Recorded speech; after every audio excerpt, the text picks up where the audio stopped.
Okay, everybody, welcome. It's time for another episode of That Carnivore Guy. You know you're excited for it. Let's check it out. What has Marshall got for us this week? We missed him last week. Something happened. We better see what's going on. Hey everybody, I am back. You thought I faded away.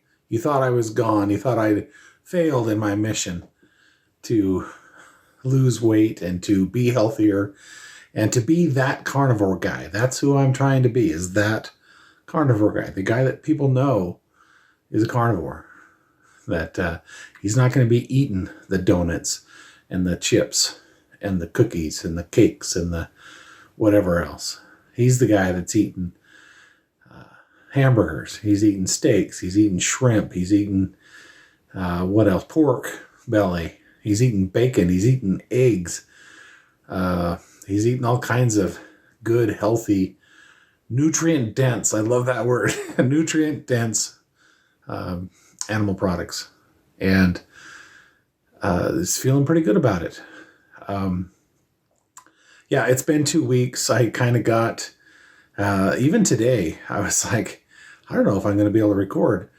But yes, I do have some time, and I wanted to make sure and do it this time because I didn't do it at all last week. And the week just kind of got away from me. And by the time I had an opportunity, it was like Thursday. I'm like, well, that's kind of too late. So, like I told Big, I said, it's like Ham on Toy Story 2, where he's flipping the channels. He said, oh, you missed it. He's like, oh, too late. Got to go around the horn. That's kind of how I felt. I had to wait and give you a 2 week update instead of 1.5 week and then a half a week update. So here I am for my 2 week update. How am I doing? I'm doing all right. I'm feeling pretty good. I'm staying on carnivore. The only real big slip that I had was, well, it was. I'm not going to rationalize anything, but we had like pulled pork and what was it, last Sunday? And I put some barbecue sauce in my pulled pork. And because of that, when I weighed myself on Monday, I was 0.3 pounds above so I had lost like 1.1 pounds the week before, but I had gone up 0.3 pounds. And so I was going in the wrong direction. I thought, you know what that is? That's that barbecue sauce that I put in. That's that, because I'm sure I didn't look, but I know that unless you specifically buy sugar-free barbecue sauce, there's going to be sugar in barbecue sauce. But I ate it anyway, and I paid the price. Not, it could have been worse. Could have gone up a lot more. But I actually didn't eat a lot of pork that night because I had already eaten other things. And so, yeah, I didn't have a bunch, but I had enough. And so since last Monday, I weighed myself this morning, and I'm down 2.3 pounds from last Monday. And so that means in 2 weeks, I lost exactly 2.0 pounds because I went up 0.3. Now I'm down 2.3. So in 2 weeks, I've lost 2 pounds. That's progress. That's going in the right direction again. Again, I'm a little bit disappointed. I'm not skyrocketing down, but as I talked about last time, it depends on where your body's at. I'm had high insulin. I'm hoping that's down. I'll get checked out here in a few months or a couple months or something like that. But anyway, trying to get the insulin down. I'm trying to stay consistent. Big always talks about being consistent, and that is definitely important. I learned that from my football coach. He used to always tell me, he says, you're a really good, I was an offensive line guy. He said, you're a really good blocker. You know what you need to do. You just need to do it every time. You need to be consistent every play, every time. And he taught me that. And so I know that it's true. And I know that it applies to pretty much everything in my life. And it applies to eating healthy, being carnivore, losing weight, all those things. And so I've been eating pretty good. My wife's been getting in on it. I mean, not 100%, but in a lot of ways, we support each other. She, keeps me in line, and we've been cooking lots of bacon. We've been cooking lots of burgers. We've had steak a few times in the last couple of weeks. For Valentine's Day, we had some steak that had been in the freezer for a while and a bunch of shrimp scammed with butter and some garlic in there. And that was really tasty. But the steak we had a few days before that was even better. We had heard that some of the burger patties, because we typically just get burger patties from Costco, and they're good and they're, pretty healthy. You can get different kinds, the Angus and the grass-fed and all that kind of stuff. And it's easy, and we're there anyway. But somebody had told us that the burgers were cheaper at the chef store. I don't know if you've ever been to a chef store, if there's any in your area. Probably. I think it's a nationwide chain, but they sell big things in bulk, everything, not just meat. But they sell lots of things that you can get in bulk. Stuff that, like, if you were a restaurant, you might buy from the chef store. I think that's the idea. And so, sometimes when you buy bulk, you get better prices. And so we went there to find burgers, and we did buy a box of frozen burgers, and it was cheaper than what we could get elsewhere. But we were also looking at all the other meat that was in there.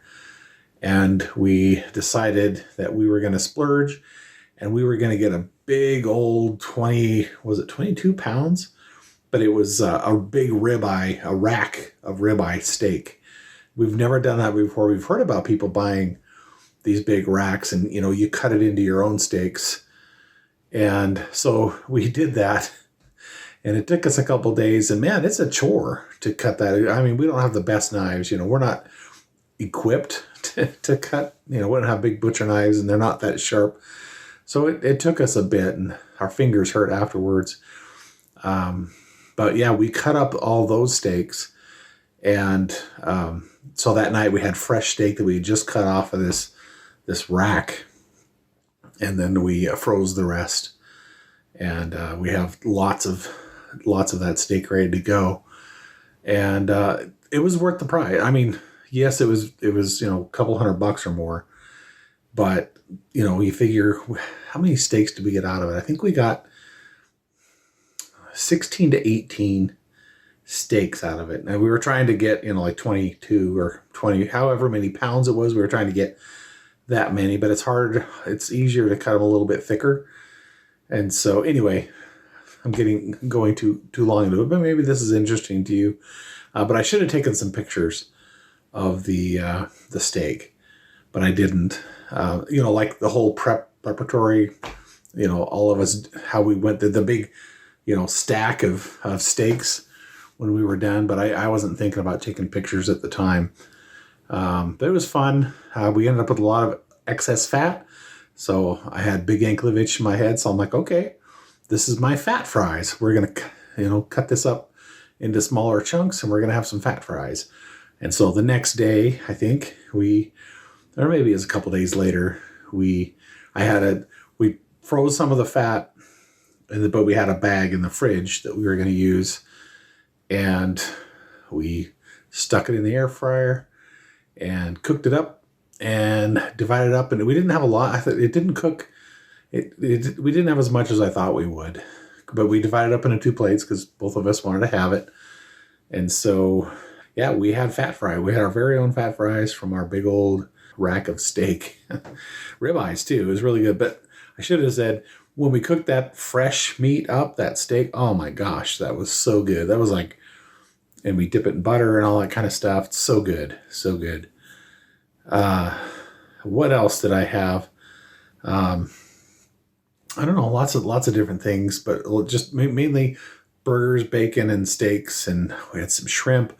I've had some, more of that pork without the barbecue sauce in it and stuff like that. So yeah, I've been eating really well, staying on target, and doing my best to be that carnivore guy. And yeah, so I'm back to losing weight, but yeah, I need to amp it up. I know I need to fast more, but I always talk myself out of it because I'm taking medication in the morning and at night, and they say you should take the medication with some food. So I try not to eat a lot of food, especially in the morning, but I have a little bit, and then I have something to eat at night. So maybe I need to figure out a different way, or see if it really matters whether I have food with my medication or not. Is that just a basic guidelines. And hey, your stomach might get upset if you don't have food in your stomach when you're taking medication. Is it a health risk, or is it just a general guideline for people's upset stomachs? I don't know. I should find out. What else can I talk to you about? Walking. I'm not going to give you my walking charts. It's been about the same as it has been. There's days when I walk a lot. There's days when I don't. But it's not a consistent effort, right? So, yeah, I need to do better with that for sure. But hey, if I can just stay on eating correct, I think that's half the battle. Well, it's probably more than half the battle, but your body needs to move. Your blood needs to circulate. Your brain needs oxygen. Your body needs fresh air and vitamin D. Vitamin D deficient. I need to get out there and do more walking outside, I can do inside too, but it's not as fun, man. So anyway, I think that's all I have for you this time around. But yeah, I just wanted to remind you that I'm still out here, still trying to do it. Didn't want you to think I was gone, that I was back to my old ways. I'm still trying. I'm still trying to be that carnivore guy. Hey, my camera cut out on me there. But I did want to, before I closed shop here for this video, I wanted to talk about the gift that Big Anklevich gave me. It was my birthday recently, and he sent me a gift based on a kind of a joke that I had sent him about, hey, look at my cookie jar where I had some hamburger patties there. And so he sent me a glass jar with a sealable lid on it and some etching stick-on number or letters on there that read meat cookies. And so I got the glass jar first, and then he also sent on these etching words. And so once I got those in the mail, I applied. My wife helped me get those applied to the glass jar, and that's my little cookie jar. And so I cooked up some sausage patties and put those here in the cookie jar, the meat cookie jar, and sent this picture off to Big. At least I think I did. If not, he's seeing it now as he edits this video. So anyway, wanted to end off on that. That was kind of fun. And I appreciate Big sending that to me and for all of his support through this. So we shall continue. All right, thanks. Bye-bye. All right, there you go. Nice work, Marshall. I'm glad you enjoyed the cookie jar. Hopefully you are able to put it to good use. I don't know. I was afraid that you would probably just get it and be like, what the freak am I going to do with this? And, it becomes one of those white elephants where you feel like bad throwing it away, but you're never going to use it. Hopefully you use it. It's not totally stupid. But anyways, speaking of your issues, your trouble with the barbecue sauce, that could be part of, you were talking about insulin. You said your insulin is high, and your blood sugar, being an issue. You were right on the edge of, diabetes, pre-diabetes.